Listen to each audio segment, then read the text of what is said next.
A life defined by family, baseball, and gratitude for everything in between. His positive attitude and his contagious smile really rubbed off on everybody, and he was just an amazing person. Vermont Lake Monsters manager Pete Wilk passed away this week at the age of 58 after a 15-month battle with brain cancer. Even though it was only 3 years of my life, he was a huge part of it. So big loss to not only myself, but his family, the Burlington community, and, you know, everyone. He just impacted so many people. Wilk's baseball coaching career spanned 3 decades. Most notably, he served as the head coach of Georgetown baseball for 21 seasons before joining the Lake Monsters as their skipper in 2021.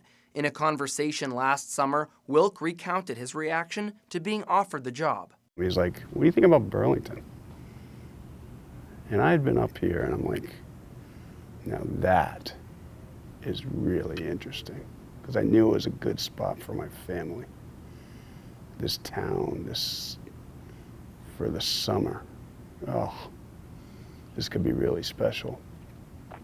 And it was. Wilk led the Lake Monsters to a Futures League championship in his first summer and brought the team back to the final series in the next 2 seasons. He was one of the most influential coaches I've ever had. Just his knowledge of the game, his ability to relate to players on a personal level was unbelievable. There was this one day at batting practice when, you know, something just wasn't right in my swing, and Pete came up to me, and I don't even know what he said, but it was a minor tweak, and then the next ball I hit out of the park.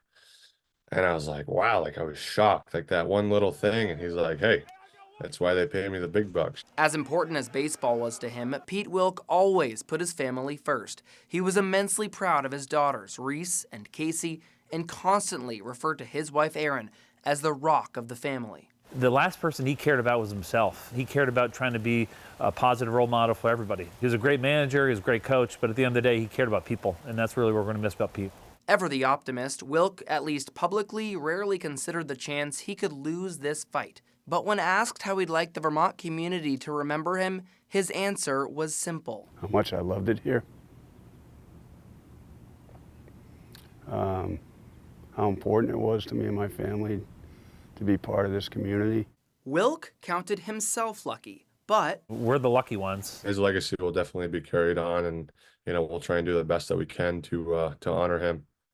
Last season, the community's motto was to dig in for Pete. This season, the Lake Monsters now strive to win it for Wilk. The team is working to find the best way to honor Pete Wilk to make sure at Centennial Field he is not forgotten.